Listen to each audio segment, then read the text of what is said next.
Hi everyone, आप सबका बहुत बहुत स्वागत है परीक्षा पथ पे। और आशा है कि आप सब ने, क्योंकि 13 मार्च आपके आज हो गई है और आज फॉर्म करेक्शन वाला भी जो विंडो है वो बंद हो चुका है। ठीक है, मतलब हो जाएगा थोड़े टाइम के बाद।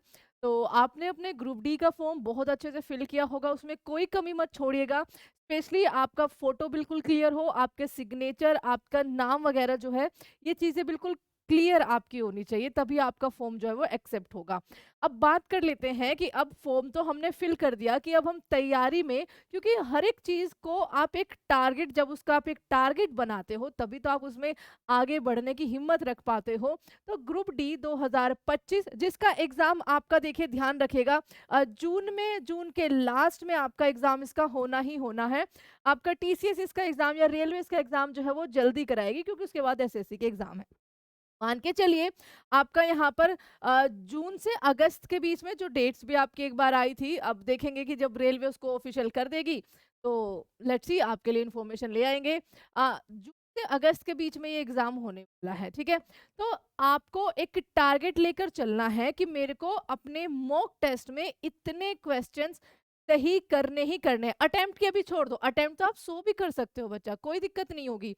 बट उस अटेम्प्ट में से सही कितने आपको करने हैं ये ज्यादा मैटर रखेगा, क्योंकि जब नॉर्मलाइजेशन होगा तब ये फैक्टर आपको काम आएगा। तो आपको, जब आप मॉक टेस्ट दे रहे हो, धीरे धीरे आपकी इंप्रूवमेंट होगी, ये बात ध्यान रखना। अब आपका सेफ स्कोर क्या रह सकता है, कितने तक आपको टारगेट करना है। और सेफ स्कोर का मतलब यहाँ पर ये है बच्चा, कि आपको इतने क्वेश्चंस जो है वो सही करने का प्रयास करना ही करना है। ठीक है, एग्जाम में क्या होगा अभी उसकी बिल्कुल मत सोचो, कैसा आएगा बिल्कुल मत सोचो।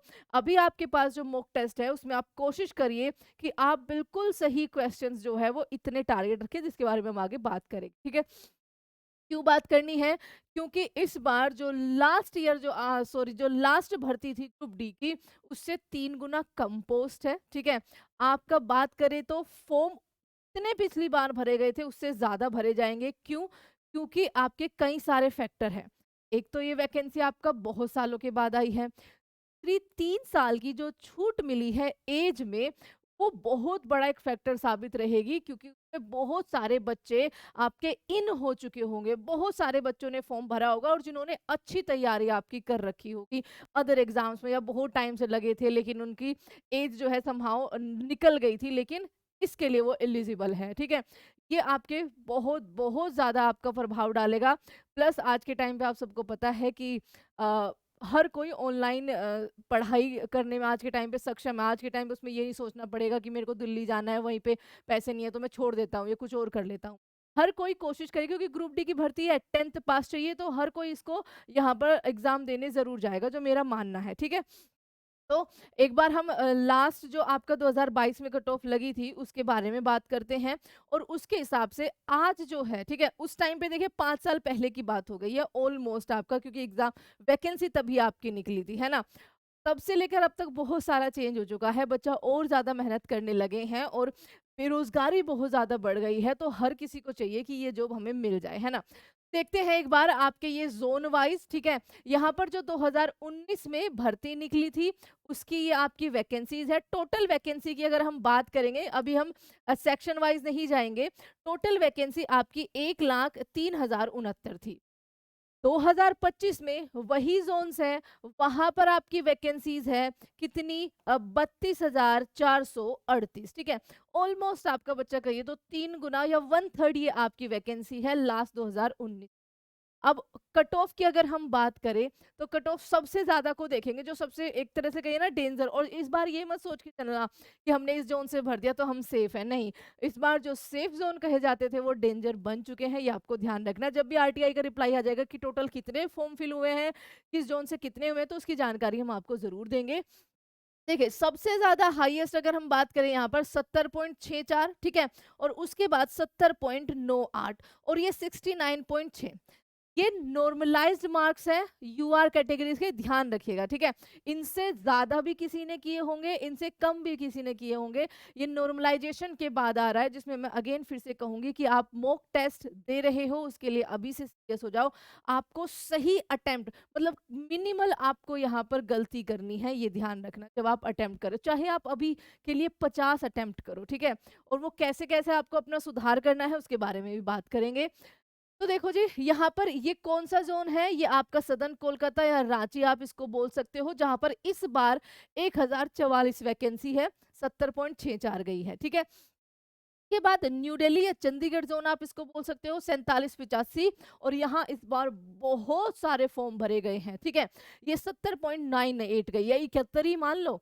और उसके बाद आपका यहाँ पर ईस्टर्न कोलकाता 1817, पिछली बार थी लगभग 5000, 69.6 गई है, ठीक है। और आपके जो जोन होते हैं, गुवाहाटी से बहुत सारे बच्चों ने भरा होगा। क्यों भरा होगा? क्योंकि गुवाहाटी में 2019 में 2894 वैकेंसी थी, इस बार आपका 2048 है, तो समहाउ उतना बड़ा डिफरेंस नहीं आया, वैकेंसी तो अच्छी खासी है पिछले की अगर तुलना में बात करें। तो यहाँ भी बहुत बहुत ज्यादा फॉर्म फिल किए गए होंगे। यहाँ की आपकी उस बार 60 गई थी, इस बार मत सोचना कि इस बार 60 जाएगी, क्योंकि इस बार ये फैक्टर ज्यादा काम आएंगे कि पिछली बार इतनी थी, इस बार बहुत ज्यादा फर्क नहीं आया है। तो आपका यहाँ पर कट ऑफ, बहुत बच्चों ने यहाँ से फॉर्म भरा होगा, ध्यान रखिएगा, ठीक है। और अगर हम बात करें, देखिए 68 जा रखी है आपकी जयपुर जोन की या अजमेर जोन की, यहाँ पर आपका देखिए कितना बड़ा डिफरेंस है वैकेंसीज में पिछली बार से लेकर। और आपकी हाई कट ऑफ के बारे में बात करें तो आपका भुवनेश्वर की बहुत, आपकी इलाहाबाद की बहुत जा रखी है। ये आपके ऐसे जोन है जहां पर 2019 का जब पेपर हुआ था तो हाई कट ऑफ आपकी गई थी, ठीक है। सबसे हाईएस्ट की अगर हम बात करें तो वो दिल्ली रहा है। उसके बाद आपका यहाँ पर ये जोन हो जाएगा रांची या फिर कोलकाता इसको कह सकते हैं। तो आपके लिए इस बार क्या टारगेट होना चाहिए? देखिए कितने साल पहले 2019 की ये है भर्ती, ठीक है। 1 लाख से ज्यादा पद निकले थे एक तरह से आपके, 1.3 करोड़ के आसपास आपके फॉर्म फिल हुए थे। इस बार ज्यादा होंगे लेकिन वैकेंसी बहुत कम है, और बहुत सारे बच्चे ने प्रिपरेशन अच्छी कर रखी होगी, ये मान के चलिएगा। इस बार आपका क्या टारगेट होना चाहिए? 2025 में फॉर्म टोटल हमारे 32,438 निकले हैं। सेफ स्कोर, सबसे पहले तो आप ये देखिए कि आपको अभी शुरुआत करके देख लेना, आपको अच्छा लगे तो आप इसको फॉलो भी कर सकते हैं। आपके पास ये 4 सब्जेक्ट है जिनमें आपको टारगेट करना है, साइंस, 10th बेस या फिर एनसीईआरटी बेस्ड। अभी से अगर एनसीईआरटी भी पढ़ लोगे ना आप, तो आपके पास बहुत बहुत अच्छा कंटेंट मिल जाएगा आप सभी को।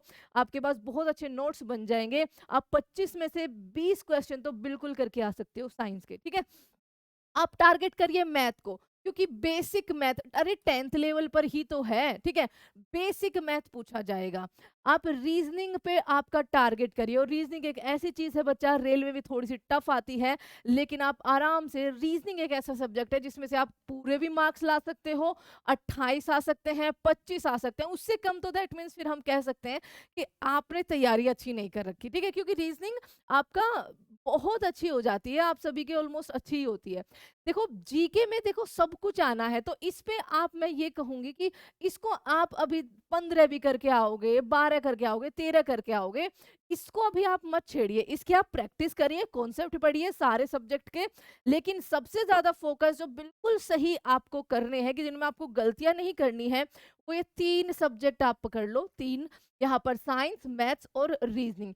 जीके की आपकी क्लास डेली 9 PM पर होती है ग्रुप डी के लिए, वहां पर आप देख सकते हो कि किस तरीके क्वेश्चन आपके पूछे जाते हैं, कैसे हमें टारगेट करना है, ठीक है। तो इनको आप पहले देख लो कि ये आपका सिलेबस है, आपको ऐसे ऐसे टारगेट करना है, और उसके बाद प्रयास करिए पहले ही दिन से कि आपको सही क्वेश्चंस, ठीक है। अभी नंबर मत देखो कि आपके कितने आए या क्या आए, अभी बस इस बात पे फोकस करो, क्योंकि धीरे धीरे आदत में डालोगे ना, तभी आप एग्जाम सेंटर पर उसको फॉलो कर पाओगे कि मुझे 75 से 80 के बीच में, थोड़ा सा आपको हाई लगेगा, लेकिन देखो बच्चा, आपका दिल्ली की कट ऑफ, आपका रांची कोलकाता की कट ऑफ 70 गई है नॉर्मलाइजेशन के बाद, ठीक है। इस बार आपकी कट ऑफ मान के चलिए कि 75 तो कहीं नहीं गई, ठीक है, 75 तक तो जाएगी जाएगी, चाहे वो किसी भी जोन की जाए। आपको सही क्वेश्चन करने, अभी कट ऑफ पे ध्यान मत दो, ठीक है, कि इतनी जाएगी। अभी ध्यान दो कि मेरे को 75 से 80 क्वेश्चंस के बीच में सही करना है, मेरे को गलतियां, चाहे आप 100 अटेम्प्ट करो, ठीक है, अटेम्प्ट चाहे आप 100 करो, लेकिन उनमें से आपके मैक्सिमम सही होने चाहिए। ऐसे तुक्केबाजी करोगे तो वो एक आदत बन जाएगी और वो एग्जाम सेंटर में भी आदत आपको परेशान करेगी। फोकस करो, जितने ज्यादा सही करोगे नॉर्मलाइजेशन में उतना ज्यादा आपका चांस रहेगा मार्क्स बढ़ने का। तो अभी फोकस किस पे करना है कि मेरे को 75 से 80 के बीच में, चाहे 76 हो 75 हो, चाहे मेरे 80 ही हो जाए, मेरे को ये सही करने हैं, इनमें मेरे को गलती नहीं करनी है, ठीक है। और कभी कभी तो हो भी जाता है कि तुक्का मार दे, चलो एक दो पॉइंट का छोड़ देते हैं, लेकिन कोशिश करिएगा जितने ज्यादा सही करो, एक आदत बना लो, एग्जाम सेंटर में आपके बहुत ज्यादा काम आएगी। एंड ये था आपका कि आपको क्या टारगेट लेकर अपना चलना है ग्रुप डी के लिए, और आशा है कि आप सभी इस टारगेट को फॉलो जरूर करेंगे, क्योंकि इस बार बहुत तगड़ा कंपटीशन होने वाला है, याद रखिएगा। And thank you so much everyone, please subscribe the परीक्षा पथ। एंड डेली रात को 9 बजे हमारी जीके और साइंस की क्लास होती है ग्रुप डी और एनटीपीसी के लिए, आप उसको भी ज्वाइन कर सकते हैं।